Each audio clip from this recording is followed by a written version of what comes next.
We are live in vivo. Familia FFB podcast. Familia, we're returning to, we're going to work in some live streams here and there. I know we're doing the NFL Insider Series and those are pre-recorded, but you know what? When I had the opportunity to get a great guest on, an invitada de lujo, I had to make sure to make it a live stream because she's live all the time. So this is nice and easy. So I wanted to make sure, first off, Familia, you're following us on YouTube. Make sure of that. If you haven't done on there, go to that little subscribe button, click on it, give me the thumbs up, tell us if you throw in a comment. If you throw in a comment in here, we'll make sure to answer it on the show. So please make sure to give us a like and subscribe. And also, I want to make sure that when you go to underdogfantasy.com, you use the promo code Familia23. Get you're up to the first $100. We're going to match you an additional $100. Underdog Fantasy is going to match you, and you're going to play best ball all the way through. You can do any sport. You could do best ball drafts are already starting for NBA. You could do best ball live drafts for MLB for daily. You could do and football drafts are happening.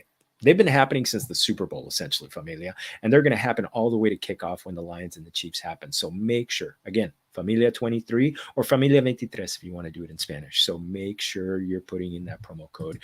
Also, Familia, I want to just welcome in our guest, Britt Flinn. I mean, I was on a live stream with her a few weeks ago. And it was just it was such a great time, and I had to say please come along with us. And I mean, you know her from so many different places. She's on the Lightning Round, she's on Fantasy Alarm, she's on Better Sports Network. I mean, and she's also the host of the Herstory in the Making series, which is really awesome. You know me, I'm a girl dad. I love to shine a spotlight on women who are just kicking butt in that boys world. So just a great content creator. And there's some people out there who are asking for her to sing at Canton at the Fantasy Football Expo. So we'll see if that's going to happen. So I'm going to welcome in un gran bienvenido, Britt Flinn. Britt, welcome. Bienvenido. Estás en tu casa. Oh, thank you so much for having me. You said that you had to say please, please, please. I think that you only had to say pl. And then I was like, yes, I'll do it. Yes, I'll do it. So I'm so happy to be here.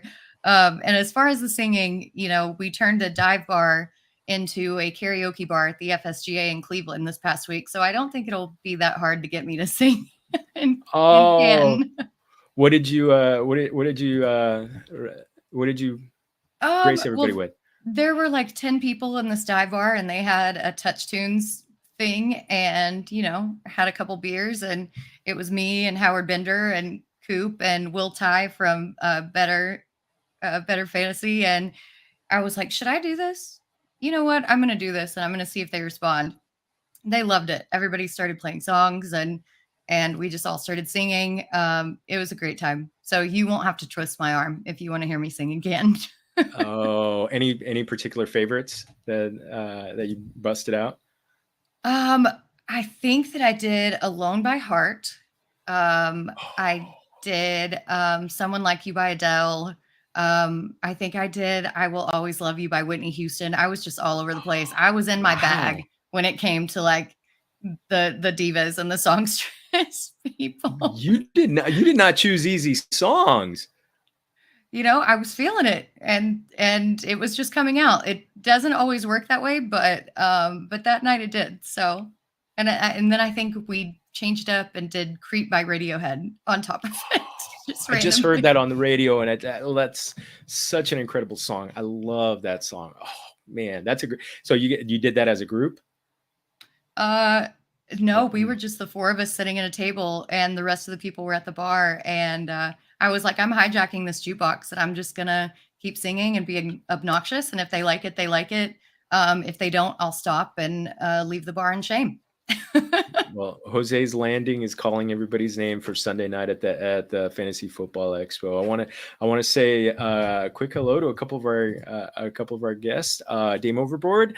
Yes, it is a wonderful Wednesday. Welcome back. Welcome back. I know you got. I know last year when I took a little break from live streams and I saw you guys at the LA Live draft, you said, "Are you bringing back the live stream?" So this one's dedicated to you guys. Also, Mr. Scamper's in the house. By the way, he and I are drafting in the same Scott Fishbowl 13 division, so it's gonna be good times. How is Mr. Scamper's going to draft with pause? How are we going to figure this out? It's going to happen. It's going to happen. Mr. Scampers is just going to be, it's going to be so good. So it's going to be, we're in the Pinks division at the Scott Fishbowl LA Live draft. So it's going to be, that's a great group. I mean, gosh, Maddie Kroll is in that group, Kendall Valenzuela, Sam Holt. Oh my gosh. Speaking of ladies from the, herstory in the making, Troy King's coming out from the East Coast, Dr. Kev Murray, Laquan Jones, and Mr. Scampers. So, you could tell that's not gonna be an easy group to come out of the playoffs. That's going to be insane. Make sure to take lots of videos because that's going to be not only a very difficult group, but a very, very fun group to draft with as well. It's going to be a blast. I picked that group. I got friends throughout that group, but man, it's great. And the Mr. Scampers did that. So, and I'm got the 101. So, not gonna be easy times for me. So, especially with the scoring. He took the. Oh man, what are we gonna do with that scoring? Well, that's the thing. What Scott made it so tempting. Yeah, you're. By the way, Mr. Scampers, yes, you're going to be sniping me every other round. So thank you for that. And I know you will because you're going to use everything I talk about on against me. So, but yeah, it's going to be tough because I love the scoring. But I got to go quarterback. I can't go. I'm as much as Scott is making it enticing to go Travis Kelce. I can't pass one of those stud quarterbacks. Not when you're in the 1-1. I don't think when you're in the 1-1 you can, but it's definitely going to sit in the back of your brain and just tug at your gut and your heart and be like, what should I do? What should I do? I know what logically I should do, but man, could this work? Could this crazy strategy work? Oh, and it could. I hate to be chasing quarterbacks in Scott Fishbowl. Oh man. I got lucky where my second quarter last year I was at the 101 as well. And so I did it for good luck and I grabbed Josh Allen and I got lucky on grabbing Trevor Lawrence in the 4th round. But that I was really white knuckling it because the quarterbacks were gone by the time it came to that turn. So to pass up on, go Kelce and pass up on him, it's going to be too hard. Where are you picking? I'm picking at the 108. I really like being in the middle, especially with 3rd round reversal. It terrifies me to get stuck. And then I'm just watching all my favorite players go. And then I kind of go into full on panic mode. So the first year I picked at the 7, last year I picked at the 6. And this year I'm like, I'm going to pick at the 8. I'm going to just stick in that middle and we're going to see how it goes because I can't wait 24 picks in between picks. It would just drive me crazy. Also, I'm too impatient. I can't wait. Oh, well, actually I did. The other reason I wanted to do that because I could talk trash to all the friends, as I wait for my turn to pick. So, I don't want to, I want to be able to have some fun at their expense, maybe have a beer, Yeah, absolutely. Between, are you doing a live draft or are you, which one? So I'm drafting at home. I'm very kind of homebody-ish. So I don't like to travel too much, especially with the dogs and the cats and the husband, and there's not a lot of options near Arkansas that you can go and live draft. So I'm going to slow draft it, but very excited to still see everybody in Canton at the expo. Yeah, that's gonna be great times. That's gonna be great times. And I love the how the Women of Fantasy has really taken off. Your herstory has you're hosting that and doing so many great interviews. Familia, if you haven't, go to that Fantasy Alarm YouTube page and you're going to find it there. It's phenomenal. You know, I mentioned being a girl dad, how it's important. How great has it been for you to highlight so many great female voices that are happening, that are creating content and just becoming pillars of this fantasy industry? It's honestly awesome. And not just because I get to highlight and showcase all of these other women, because as we know, there aren't that many women in the fantasy football space unless, and they're the big names and then they're kind of the rest of us. And you don't really hear about the rest of us. So it's so cool to give them a platform and let them talk about their process, how they got started. And for two, it's also very validating to realize that we've kind of all had the same struggles that we don't necessarily talk about out in the open and out in public.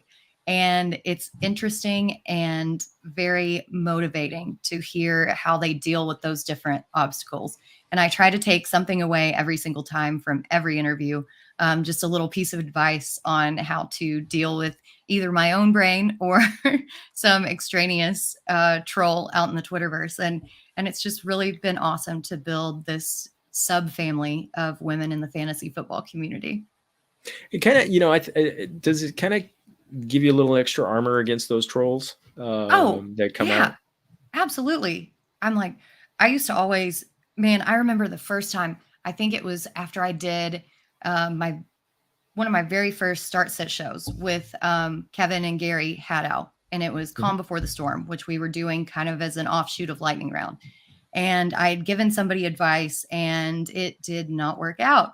And then they posted on Twitter and they're like, my team taking Britt's advice. And it was a golf cart just sinking into quicksand on a golf course. And I remember calling my mom and I was just crying. And I was like, I'm not cut out to do this. I can't handle this pressure. Like, I'm not good enough. People are losing because of me, blah, blah, blah, blah. Went into this whole anxiety spiral. And for a little bit, I was like, I don't know if I'm cut out for this. I don't know if I can do this. And hearing that so many other women and just people in general struggle with that as well, has really kind of helped me deal with my anxiety and back off of it. And whenever I start to feel like that, just remember, hey, it's not just you. You're not the only one dealing with this. There's always going to be trolls. There's always going to be people out there. Just keep doing what you're doing, keep putting in the work. And if everybody was right, then we would all be millionaires. So we're not going to get everything right 100% of the time. Just have a good process and be able to back up your takes. And that's what it is.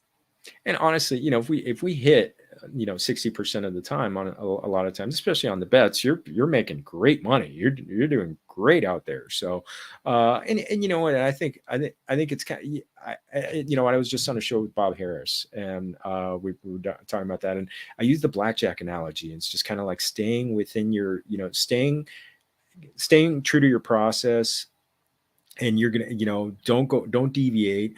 And you're gonna be right way more often than you're wrong. So that's what helps. That's what helps. And gosh, I know the trolls sting, but because you want to be right all the time. But I still get enough people thanking me.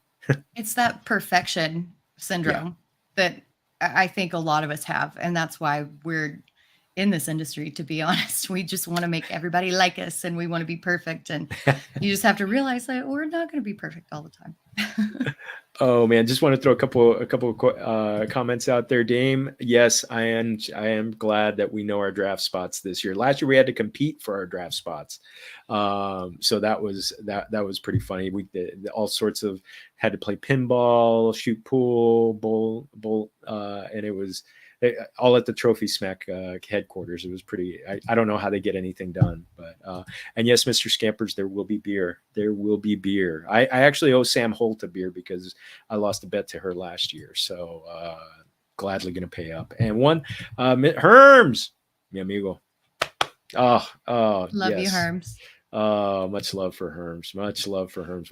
When I saw him last year at the expo, I was worried I was going to crush his ribs when I gave him a hug. So, but it was so good, so good. Thank you guys for joining us, everybody.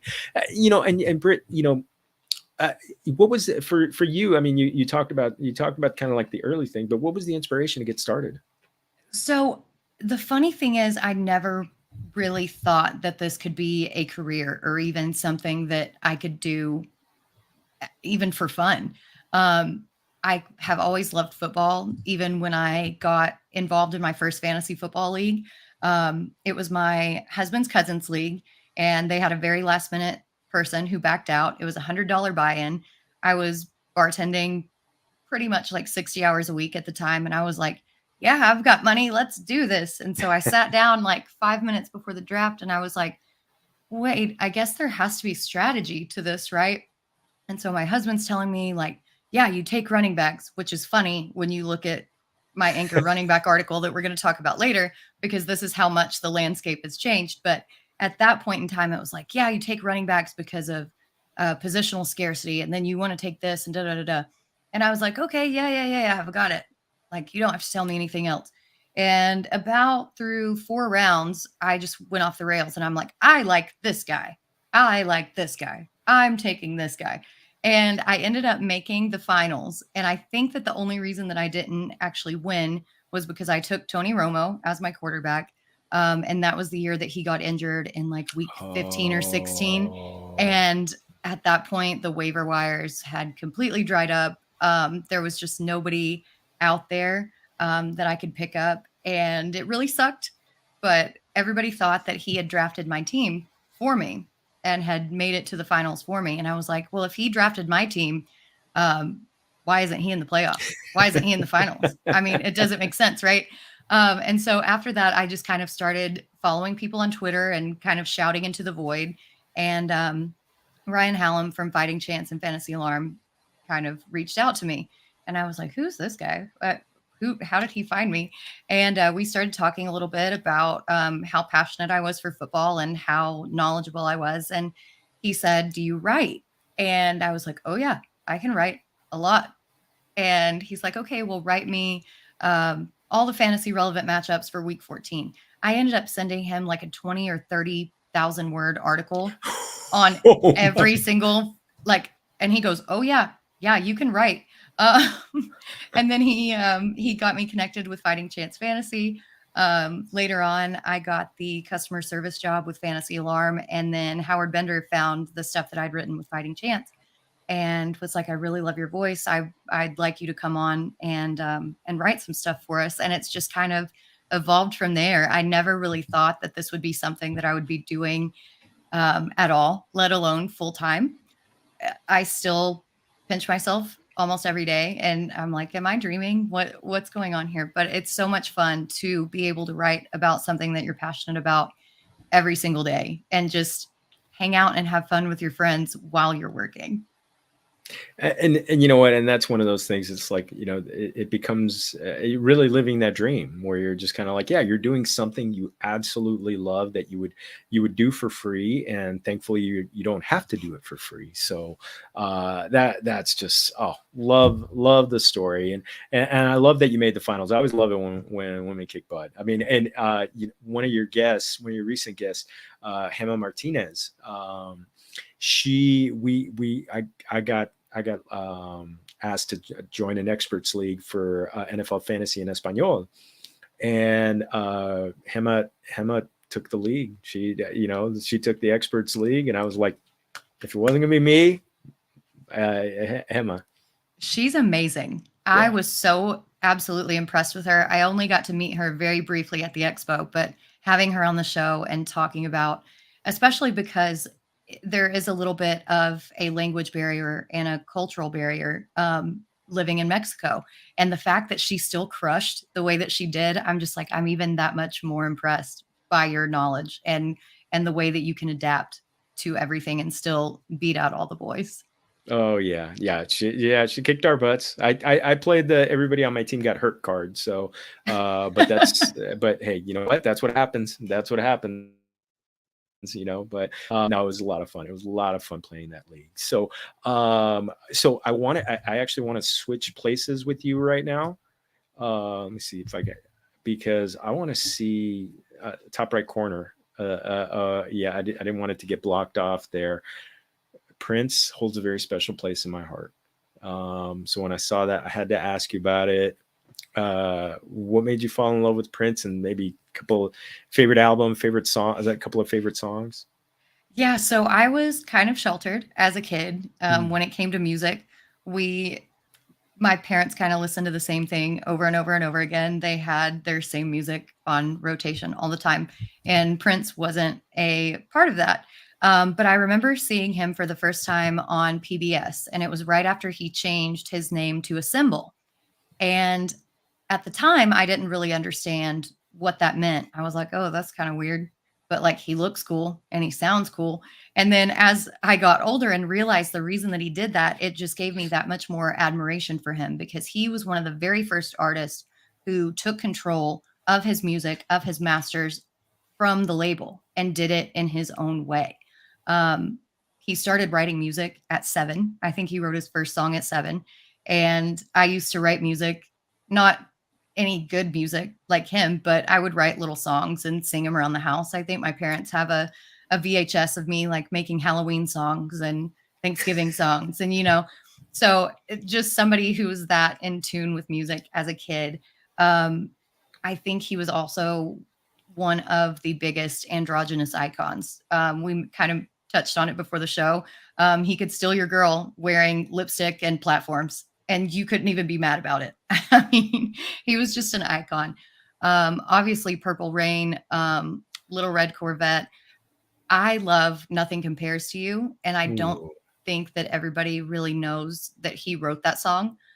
Just the fact that he wrote so many songs that he couldn't even put them all on albums, that he was such a prolific writer that he just had to give these away and collaborate with everybody else. And I remember the day that he passed, um, we were going to an Humphreys McGee concert in Tulsa. And I was very sick. I just got home from the doctor. And so I laid down on the couch and put on CNN and saw that he had passed. And I was like, okay, we're still going to this concert. Like, I'm not contagious. And we went, and Humphreys covered Purple Rain and this big jam band. So they did like a 20-minute version of Purple Rain. And it was just the most magical and respectable tribute to this wonderful man who has made his mark on rock and roll and on the music community in general. Oh man, it's you're just bringing back all the feels. Have you ever gotten? Did you ever get the chance to see him live? I didn't. I Oh, didn't. well, let me tell you some. When he played, I saw him 3 times. Once in the late '80s on the Love Sexy tour, and then twice more in the 2000s. And let me tell you, when he played Purple Rain, I remember one time in the 2004 he played Purple Rain, and it was probably like a 12, maybe 15-minute version of it. And I just said, I went with a buddy because actually my wife was pregnant at the time, and I went with a buddy who's a huge Purple Rain, huge Prince fan, biggest Prince fan I know. And I told him, I said, if he would have played Purple Rain and just done that version of Purple Rain and walked off stage, I'd have felt like I got my money's worth.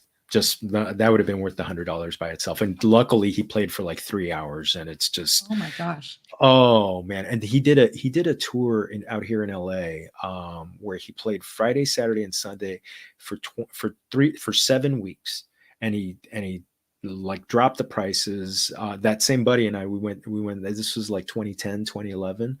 And he just and it was 3.5 hours. Shaka Khan came out and played, Sheila E. I mean, all these people would come out and play.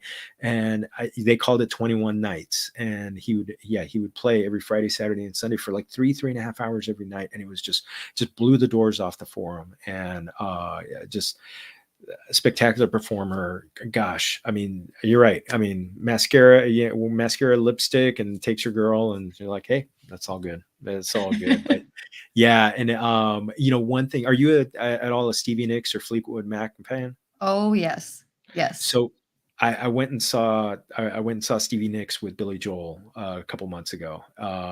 Absolutely fantastic show. And same friend, I talked to him the next day. He also went to the show, and this was at SoFi Stadium. So they do more than play football there. And the song "Stand Back." Prince totally redid the synthesizers on that for as a favor to Stevie Nicks because she loved Little Red Corvette. And she had the song, and she just said, I don't know if I could get there yet with this song. And he totally redid the synthesizers at the beginning. So, oh man, Yes, he made such a mark all over the place, and I'm getting chills. Like just the hairs on my arms are standing up right now because he had such a reach in the music community that we don't even know. We don't even realize how broad his reach was, and everybody loved him. And another thing, I think that he was so humble. Obviously, I never met yeah. him in person, but from what I've heard is that he was just so humble and so willing to help everybody else. I mean, he's just an icon. Just an icon. And you know what? Underrated, great basketball player too. I don't know if you've heard. Really? Do you ever watch the old school Dave Chappelle show? Yeah, but I guess I don't remember that skit. So they did a skit where Prince came in and challenged Dave Chappelle, Eddie Murphy, and their crew to a basketball game, and Prince and all of his crew they were there, but Prince was like in his heels and everything, and they played basketball, and he just rolled them. It just rolled them. It was oh man, I'm it's looking that only up him. after the show Yeah. immediately. You gotta find it. Oh, it's classic. It's classic. So, oh man, I'm already having a great time on this one. We could keep going on Prince. What one song that doesn't get a lot of play on, and you mentioned Purple Rain. One of my favorites, Little Red Corvette. I just love the synthesizer on it. One that doesn't get a lot, and I wish I never heard him play it live, and I really wish I had.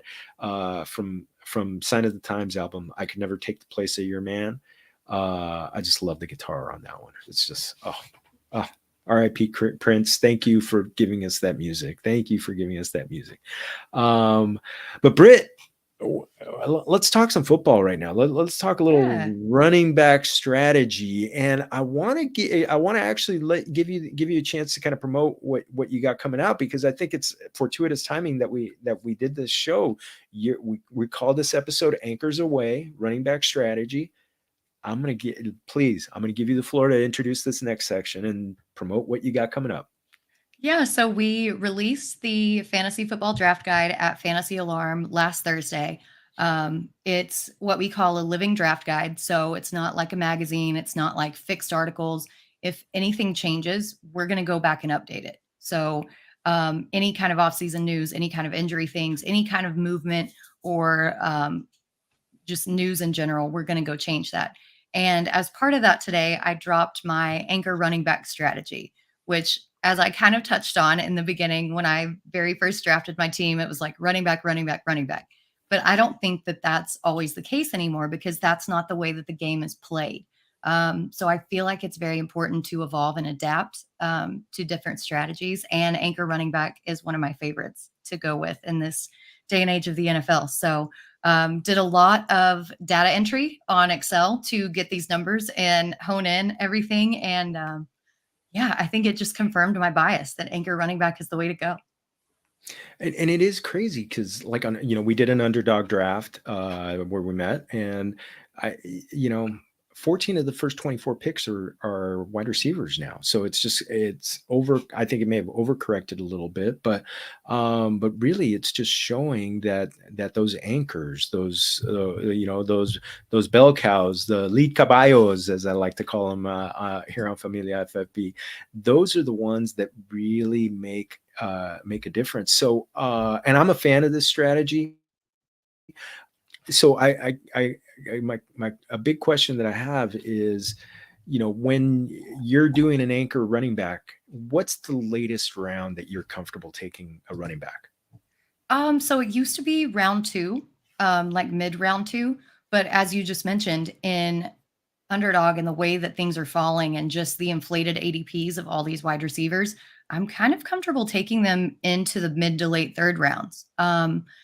Not necessarily all of them. It all depends on value, and if somebody, depends on who you're drafting with. If they are the robust running back drafters and there's not a lot of value there, then I'm not exactly feeling the best about it. So I try to get them in the first two rounds, but if I'm feeling crazy, I'll wait till the late third and I can still get some value in here and there.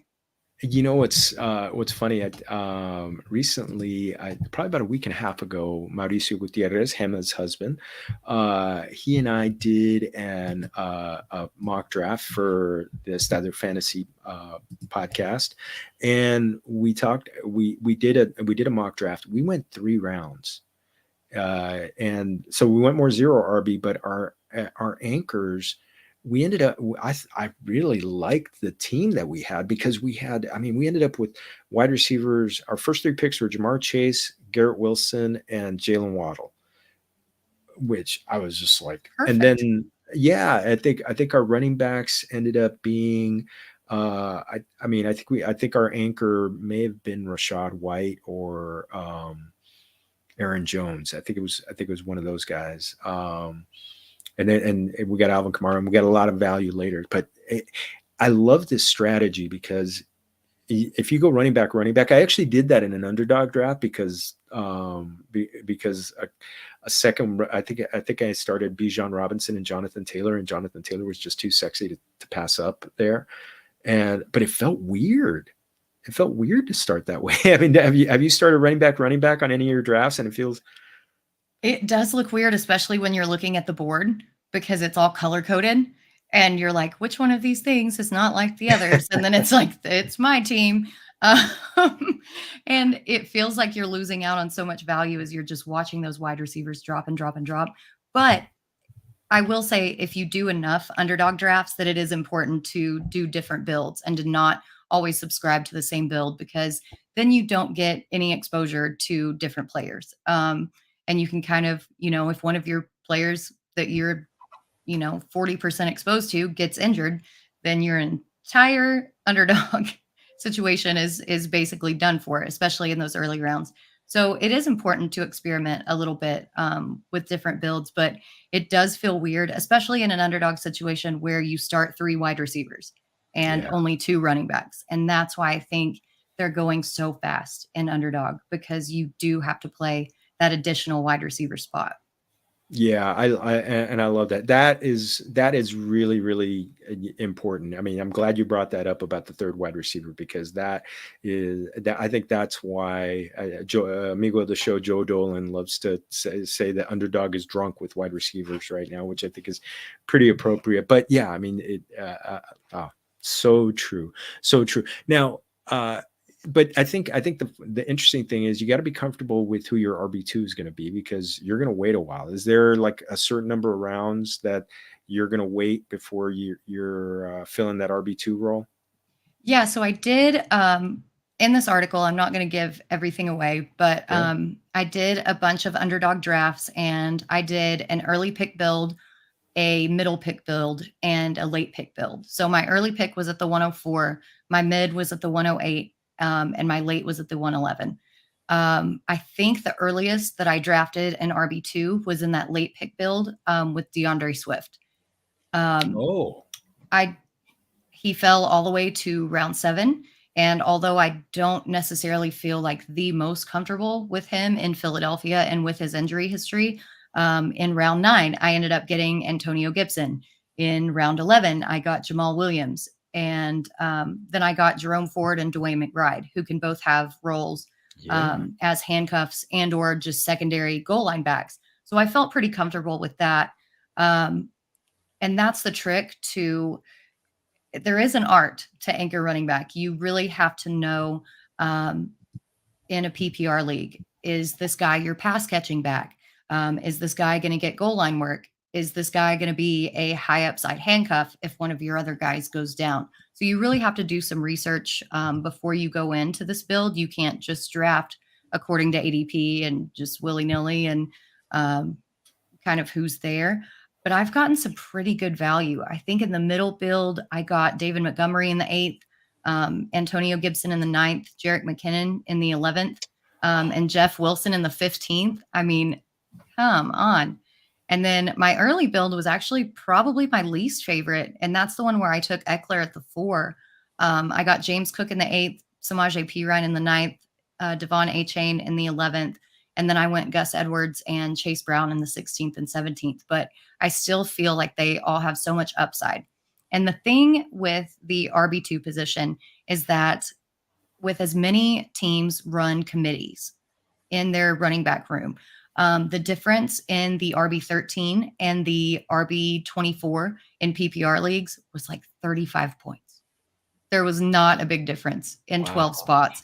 So you can afford to wait on those positions as long as you fill out the rest of your roster, especially in best ball, with those high upside, either pass catching backs, goal line backs, or handcuff backs.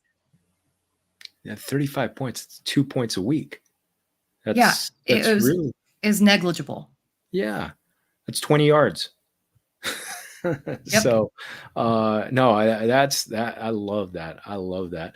Well, so what I did was what I did for the show just to kind of prepare. I did our top ten running backs for on underdog drafts, and just to get an idea who how comfortable there is, and they all have question marks along with them, and even starting at the RB1, going number 4.2 overall, CMC Christian McCaffrey.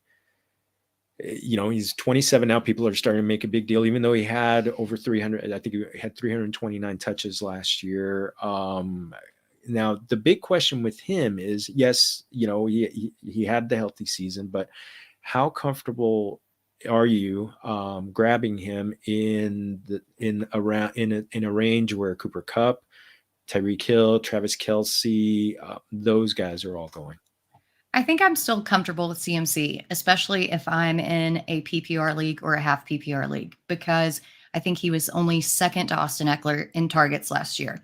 When he moved to San Francisco, they actually did incorporate more of a committee approach with him, which we didn't really notice because Elijah Mitchell got hurt.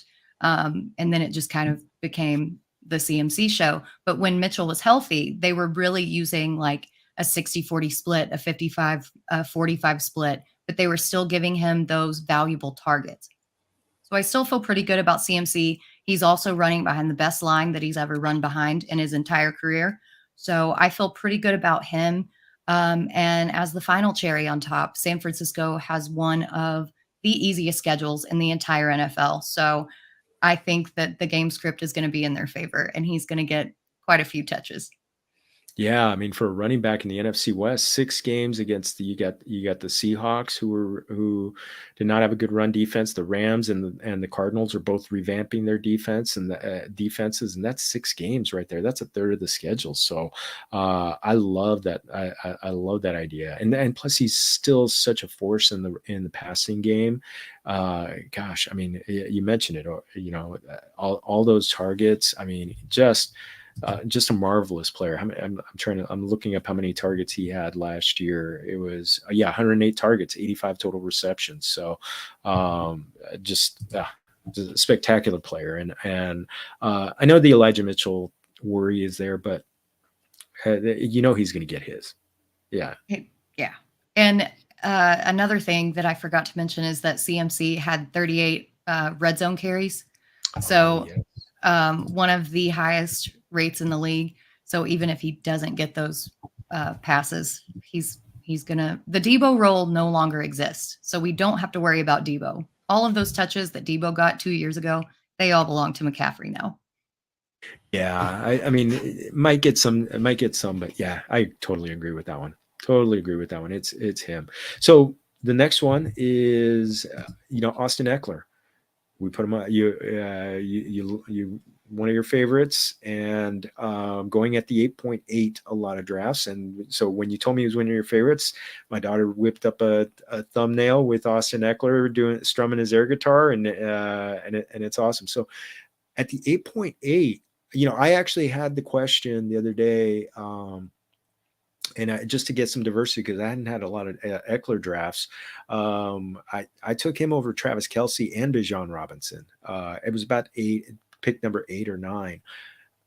I love this range for him. But you got Kellen Moore coming in.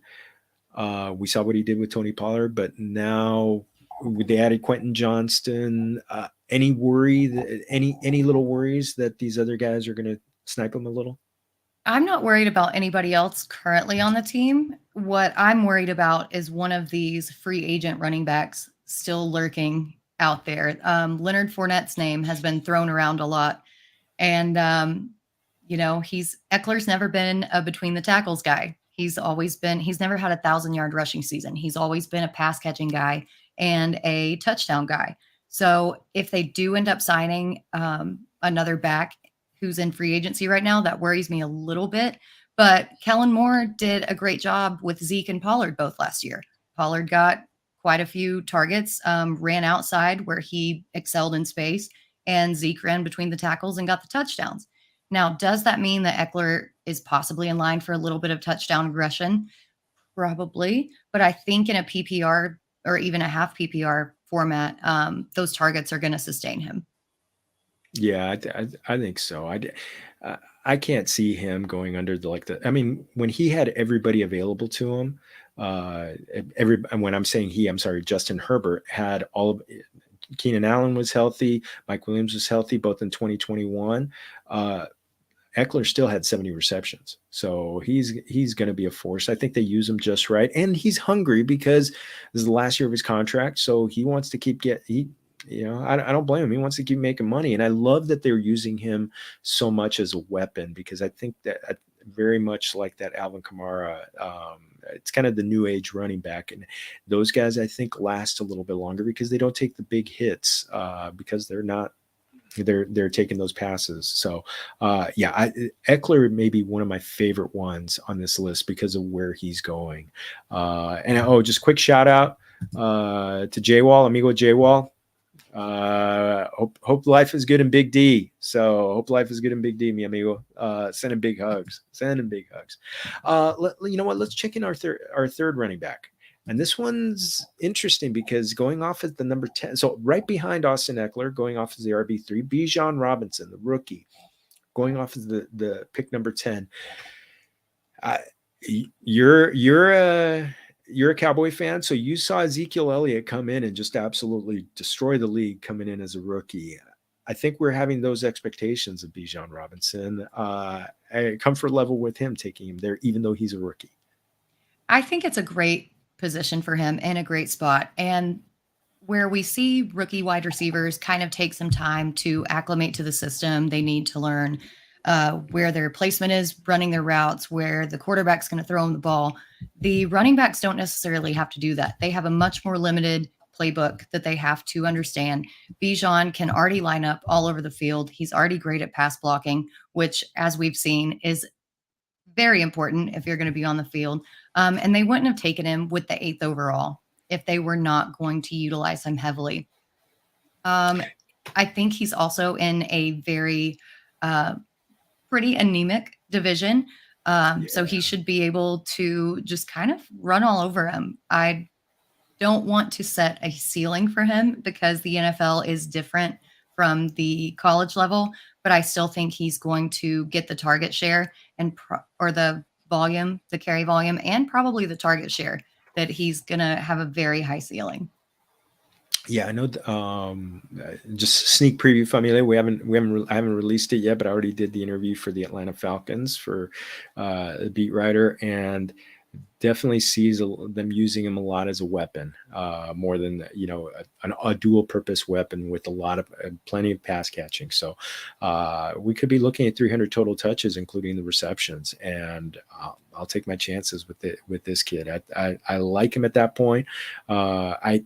The one thing, it's like the receivers are still interesting at that point, and you get CeeDee Lamb, Garrett Wilson, those guys. So you definitely have to make a decision. So it's pretty.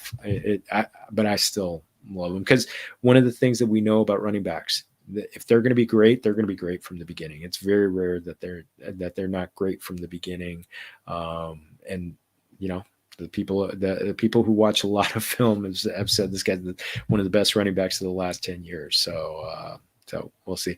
So the next one, interesting, because I think what's happening with him is a little bit what happened with Christian McCaffrey the past couple of years. He got injured, and all of a sudden he goes backward. And he was the 101 pick last year, universal 101. Now he's going off pick 16, 17, Jonathan Taylor, going to the Colts. Not practicing yet in minicamp, but expected to be healthy. have you had to make the decision on him in the second round, and which way have you gone? So I'm actually a little bit out on Jonathan Taylor at his ADP. He's one of these few top 10 running backs that I'm hesitant on at his ADP. And that's only because they brought in Anthony Richardson and Shane Steichen. We know that Shane Steichen really wants his quarterback to run. He wants to utilize the RPO. And as athletic as Anthony Richardson is, he's going to take off. If there's an RPO, he's just going to keep the ball himself and not worry about handing it off. We kind of saw in Philadelphia as well with Jalen Hurts, those running backs when Steichen was there didn't get a ton of work and they kind of fell off. Miles Sanders, yes, he had a decent season last year, but it wasn't worth that second round pick. It's not that I dislike Jonathan Taylor, but I don't like where he's going at ADP. I think he would be better suited to fall to like an early third round pick. And then I would feel a lot more comfortable with where he's going. So yeah, so if you went wide receiver in the first round and you're staring at him, or have you passed him for the most part? Yeah, I don't think I have any Jonathan Taylor shares, to be honest. Oh, wow. Which is probably do as I say, not as I do, because I did talk about diversifying and that whole situation, but I haven't found myself in a spot where he's still available, mercifully, so I don't have to make that decision. But just looking at the optics of everything, I would like his ADP to fall just a little bit more before I'm comfortable. Yeah, I look at him, and I don't know. I don't know if his ADP falls anymore. I don't think it will. That's the problem. Yeah. It's well, because I think some people are going to be like, hey, you know what? He was hurt last year. He's still 24. One thing I do like, he is playing for his next contract, and so that. But I think you're right. He might get sniped on some goal line carries because Anthony Richardson is just a monster, and it's probably easy for him to just reach over the line a la Trevor Lawrence. He's almost as tall as Trevor Lawrence, but might be easier that way. And I'll feel a lot better about drafting him when I see him participating in training camp and showing that he's 100% healthy, because I always worry about guys when they're coming off an injury, especially one guy who's not in the top 10, who we may talk about later. But one guy who's not coming off an injury, but Nick Chubb, over 300 carries, going right behind Jonathan Taylor. Now, have you, given the previous scenario that I talked, you went wide receiver. Could you go Nick Chubb over Jonathan Taylor, and have you done that? Absolutely. I think in the actual one that I did in the Anchor running back article for Fantasy Alarm, I went CeeDee Lamb at the 111, and then I took Nick Chubb at the 214, because I just like that situation for him better, especially with Kareem Hunt out of the picture. In the beginning of Nick Chubb's career, everyone's like, oh, he can't catch passes. He can't do this. No, I watched him at Georgia. This kid can do everything. And for a running back who has that many carries over and over and over every season, he's fairly durable. And until he drops off or shows any signs of decline, I'm still fully in on him. And I think that with another year of Deshaun Watson kind of learning the Cleveland system, I think that opens up the run game even more. Last year with Jacoby Brissett, they were like, we're just going to stack the box and make, Brissett throw it.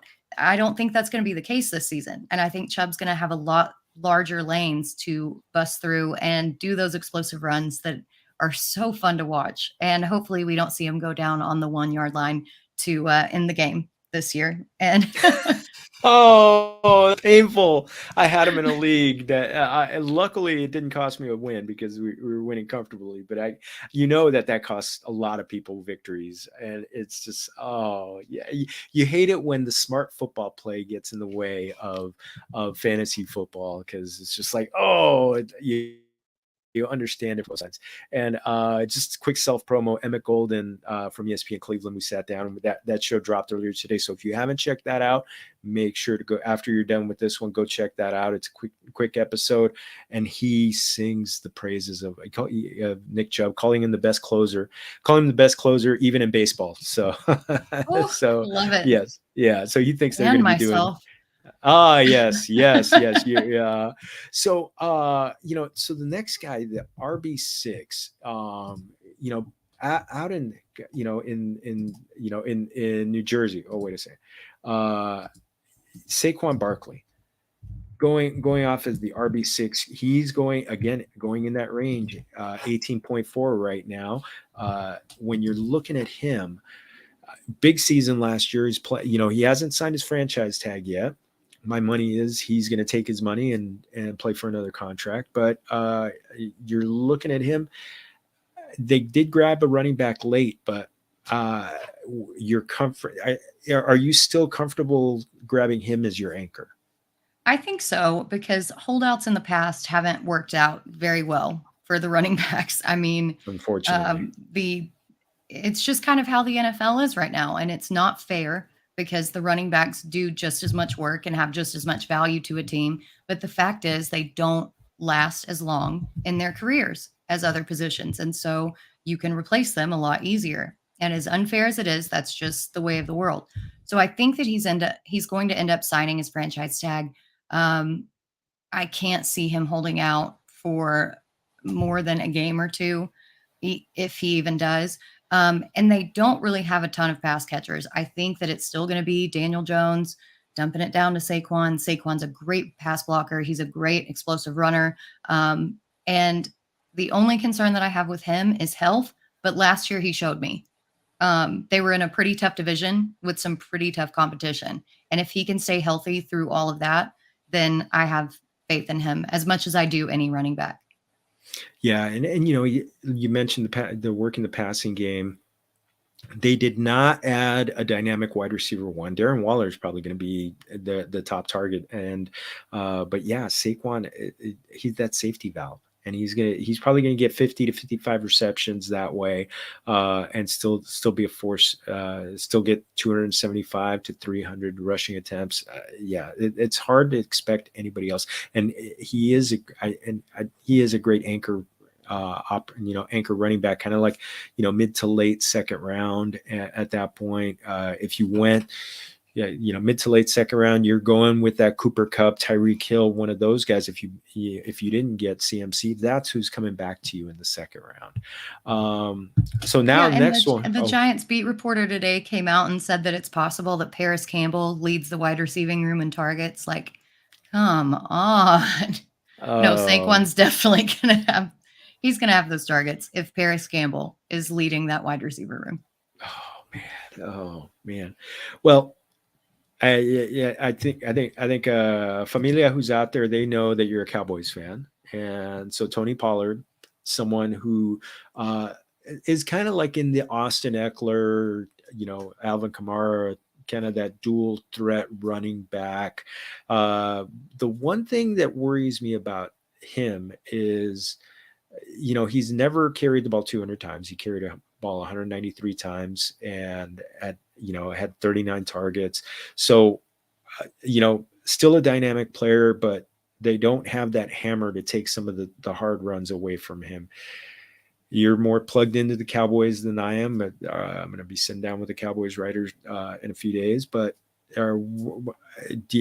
can he hold up with a little bit more workload? That's what actually worries me, especially coming off a fairly severe ankle injury. Yeah. Because ankle injuries it's not just like a ligament, it's a bone and a stability issue. And then depending on the break and then the muscle rehab, it can take a lot longer. What I think is going to happen is that they're going to re-sign Zeke. I really honestly think that they're going to. I don't think that Malik Davis is going to be the number 2 behind Pollard. And if they bring Zeke back in to carry some of that between the tackle, just kind of 1 yard workload, then I think Pollard will be fine. As of right now, he's one that's iffy to me. But I do like his PPR upside if he's healthy. I'm not taking him until I figure out if he's going to be at training camp or not. Yeah, I mean, oh man, it's and you know what? I don't think I've drafted him too much because usually by the time if I'm thinking about it, It seems like he's been getting drafted before, before me at the end of the second round. And at that point, sometimes I've been going elite quarterback and grabbing one of the studs. Yeah, I mean, it just I worry about guys. I don't know if he's going to be a 250 carry banger. I think 200 carries might be his limit, and that's kind of. But you want him to get the work in the passing game. I may still grab him at some point, but yeah, it's. I'm starting to feel a little worried about some of these guys being my anchor. I almost feel like I'd want to get somebody to come in, but yeah, and I want to see him healthy. So the next guy, we're going to RB8. We talk about unicorns. This guy's 20. Derrick Henry. He's 29. 29 years old. He's going off as the RB8 around pick number 25. So early third round. 3 years with 300 plus carries, comes off 1,500 yard season. I mean, I still want to buy in and be like, okay, he's got one more year in him. How do you feel about him as an anchor? Yeah, I still love Derrick Henry. We all thought that he was going to have some regression last year after coming back off that Jones fracture, and he did not slow down a bit. He was still every bit that unicorn, that crazy pounder that he's always been. And as long as they stick with Tannehill, they're going to have to run the ball a ton. And as much as I love Treylon Burks, as evidenced by the ball, I think Derrick Henry is still going to be the actual anchor in this offense. So I'm very comfortable taking him there. I feel like you get a significant discount as opposed to years prior because of his age. And another thing, weeks 15 and 17, who's he playing? The Texans. Write it down. Familia, write it down right now. 200 yards and 3 touchdowns both times. So it's like it's some magician that's making this happen every time. This is some magician wrote this in stone, and you can't revoke it. It's witchcraft.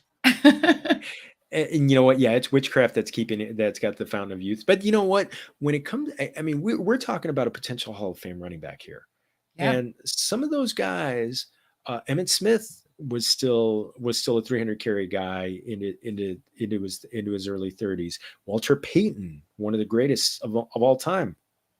I think it was 31 or 32 years old when they won the Super Bowl, and he had a monster season that year. Barry Sanders, their age of 30, had one of his greatest seasons. So there are guys that can continue to do it. Plus Derrick Henry, he delivers more contact, more punishment than he gets. I mean, he's yards after contact. He's always one of the best out there. So, and they revamped their offensive line. So worked it up a little bit. Again, NFL Insider Series, Tyler Rowland has a lot of knowledge about Derrick Henry on that one. So go back, Familia, go back and get, if you haven't already, check that one out. So our RB9 now we're talking. This is a guy, he's risen up a lot. I was getting him in the 30s. But he's gone up to pick number 26, Ramondre Stevenson. They didn't add a running back. They said goodbye to Damian Harris. I'm kind of high on him. Where do you feel when him this year? I feel like the RB9 might be a little bit of a ceiling, but he also has a very high floor. So even if he drops off 1 or 2 positions by the end of the year, he's not going to fall off. Not with that workload. The only thing is if they bring in like a Dalvin Cook or somebody like that to compete with him. We know how Belichick loves to run running backs by committee. But at this point, I don't think if they did in the draft and it's already almost July, if they haven't brought anybody in yet, I don't think that they're going to. I think that Stevenson is their guy, and he is that dual threat. He can catch passes. He can punish people in the middle. And I kind of like him. I was a big Ramondre truther last year, and I got him at a huge discount. RB9, like I said, might be a little bit of a ceiling, but he won't fall much. I've got a few teams where he's my anchor, and I grabbed him in the 3rd round.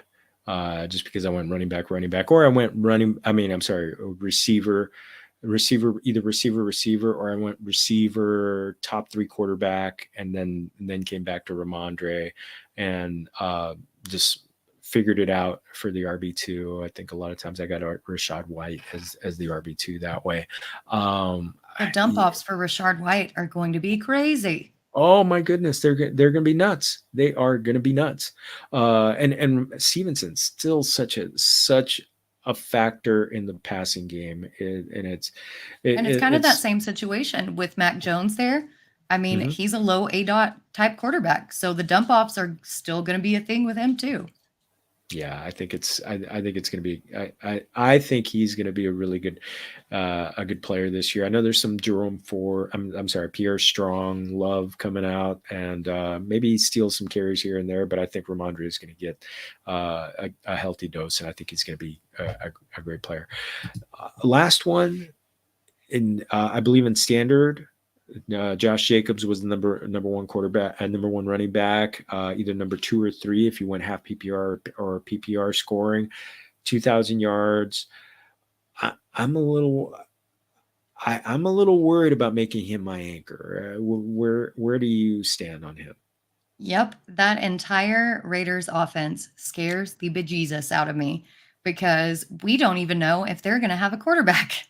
I mean, we still have no clarity on whether or not Jimmy G has passed his physical. And if he doesn't and he gets released, they've got no one, like literally no one behind him. And the people in the free agent pool for quarterbacks are not appetizing. I don't think that the Raiders did a lot to improve their offensive line either. Part of their starters, I think the stat escapes me, but combined, they've started a very, very minimal amount of games in their combined careers. And Derek Carr loved to dump the ball off to the running back. And I just don't see it happening again this season. He's one that I'm a little bit out on at ADP. If he falls maybe to RB like 14, I would take him. But RB 10 is still a little bit rich for me when there are people like Najee Harris out there.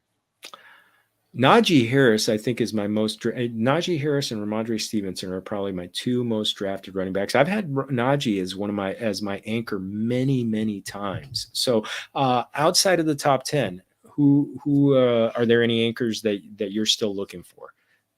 Yeah, so I really obviously like Najee. I think they improved that offensive line. They not only through the draft, but they brought in 3 free agents because they had so many problems on that offensive line last year. I also really like Jahmyr Gibbs because I think that the targets alone are going to vault him, especially in half PPR and PPR scoring. DeAndre Swift missed 3 games last season, and he still had 70 targets. Gibbs also is one of the most explosive runners. He had more rushes of 15-plus yards in the NCAA of anybody last season. And even if they do have plans for David Montgomery for like goal line work and things like that, Gibbs is going to be used in the passing game, especially until all of those wide receivers come back from suspension. Yeah, and you know what? Even when they come back, I think he's going to be used a lot. I think he's going to be a great pickup this year. And that great offensive line. So many things to like about them. Their defense didn't take as much of a step forward, so I think they're going to be still in a fair number of shootouts. I love Jahmyr Gibbs. The ones you talk. Any other that you're looking for? I think we're starting to get a little feel a little uncomfortable. If we're in the anchor territory. Yeah, anchor territory. I don't necessarily like much. After this, I think maybe Aaron Jones. Mm-hmm. I would like Kenneth Walker if it wasn't for the addition of Charbonnet. Yeah. If you've already got somebody else, then I'm fine taking Walker, especially in best ball situations because he is so explosive and can have spike weeks. But I don't know what that snap share is going to be. I don't want to take him as my RB1. J.K. Dobbins, they're talking about passing the ball a little bit more, and he showed some flashes at the end of last year. But we still don't know what that Ravens offense is going to look like. So past here, it gets pretty muddy even with Dalvin Cook, you know, we don't know where he's going to land. If he goes with Miami, that is going to be a nightmare of a committee backfield. I don't care Oh, how good he is. They're going to rotate everybody, and the snap share is just not going to be there. So after that, it gets pretty murky, and that's where we get into the quote dead zone. One guy that I'm a little intrigued about in this dead zone is Miles Sanders, because he doesn't have a lot of competition for carries, and he did get money. So you follow the money, and you always figure that one of the best friends of a quarterback, other than the tight end, is a good running game. So possible, but yeah, you're right. When you're talking about anchor territory, I'm 100% with you that Aaron Jones is probably the last guy that I'm feeling comfortable doing that strategy. Oh man, it's Britt, this has been awesome. This has been absolutely awesome. Again, where are people gonna find the draft kit with your great content on Anchor RB? Yeah, so you can find it over at fantasyalarm.com. You can use the vanity URL, fantasyalarm.com/draft. It's $27. Or if you want to get in the know for everything on the entire site, you can sign up for our All Pro package. Use promo code NFL50 for 50% off your first 6 monthly payments. That gives you access to literally everything on the site, plus the draft guide, plus you get a free 7-day trial. So you can kind of take it for a spin and see if you like what's on the site before you commit to paying for it. Oh man, NFL 50 Familia. Use that promo code. So, Britt, especially for first-time guests, I'm not going to let you out of here without a little Mexican food talk. Familia FFB. Nos gusta hablar de sabor latino. We like to talk about Latin flavor. Mexican food talk.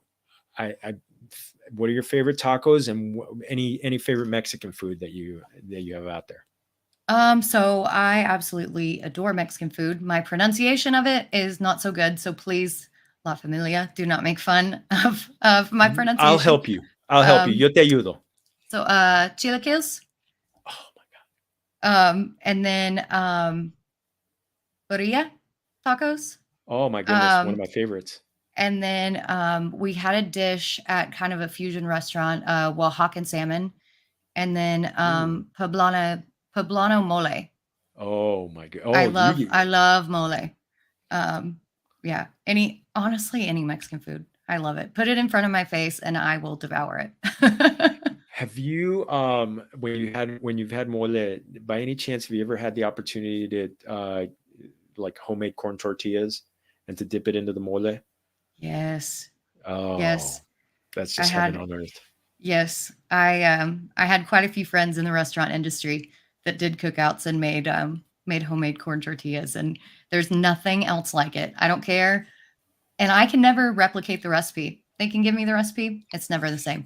I think there's something with like the tortilla press or something like that makes it a little extra special. Yeah, my mom, Mama Martin, she still occasionally, 81 years old, still occasionally makes corn tortillas, and it's a little bit different. They're a little bit fatter. Sometimes she'll just put a little butter on them, and it's just perfection, just perfection. Oh man, yeah. And I'll tell you, birria, homemade birria is, you don't need to add anything to it. It's already just perfectly seasoned. A little cilantro, a little onion. Oh, a lot of cilantro. A lot of cilantro. The more cilantro, the better.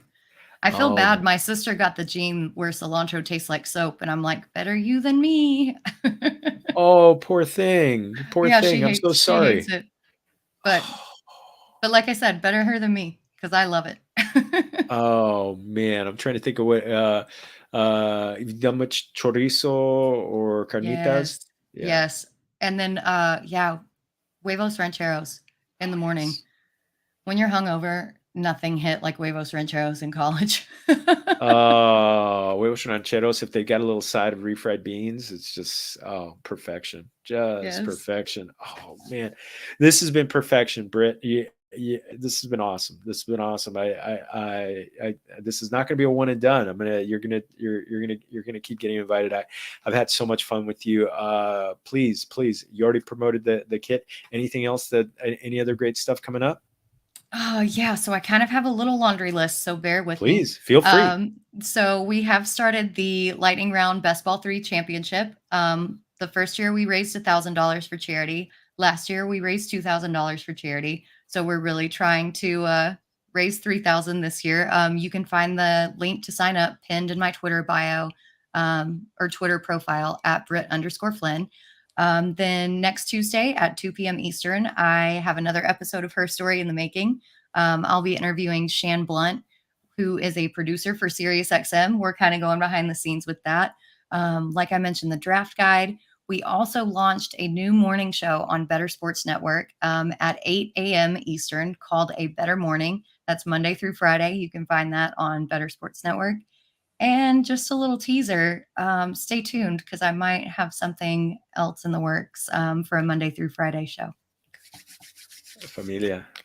Oh, busy. I mean, this is supposed to be the dead period. This lady's busier than you wouldn't believe. Oh, it's phenomenal. I'm gonna say adios to some amigos who are let me see. Oh yeah, so Mr. Scampers, yes, he wants to say Fire Matt Canada. So I think this was when we were talking about Najee Harris, Miles Sanders or Cam Akers. We talked about Miles Sanders, Cam Akers, maybe not the anchor, but I wouldn't mind him as the RB2. Yes, and Mr. Scampers, yes. Are you having tuna for dinner? So, oh my Having some goodness. ahi. Oh, love it. Yeah, I think the Oaxacan salmon was we probably got him really hungry there. So yes. love it. Oh, Britt, this has been awesome. I'm gonna close up shop here. Familia. Also, one more time, we're on YouTube. We're on live on YouTube. Before you go, hit that subscribe button. Por favor, get in there. Hit that like and subscribe button. Again, one more time, go to underdogfantasy.com. Use that promo code Familia23, Familia23 if you're doing it in Spanish. Hey, play best ball all the way to kickoff on that Thursday night in September.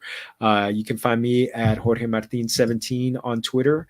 I push out all my content there. Familia FFB on Instagram, Facebook, all those other places. Make sure you're going there. Lastly, I almost forgot. Go to Spotify, Google, Apple, wherever you get your podcasts. We're also going to be putting this out there, audio format. If you missed a part of it, and if you don't want to watch it on YouTube, or you want to listen to it while you're doing walking your dog or doing the dishes, hey, we got you covered there too. So thank you to Spotify for podcasters for putting this out there. And lastly, FamiliaFFB.com. This has been awesome. Muchas gracias, everybody. And remember, todos somos familia. Salud.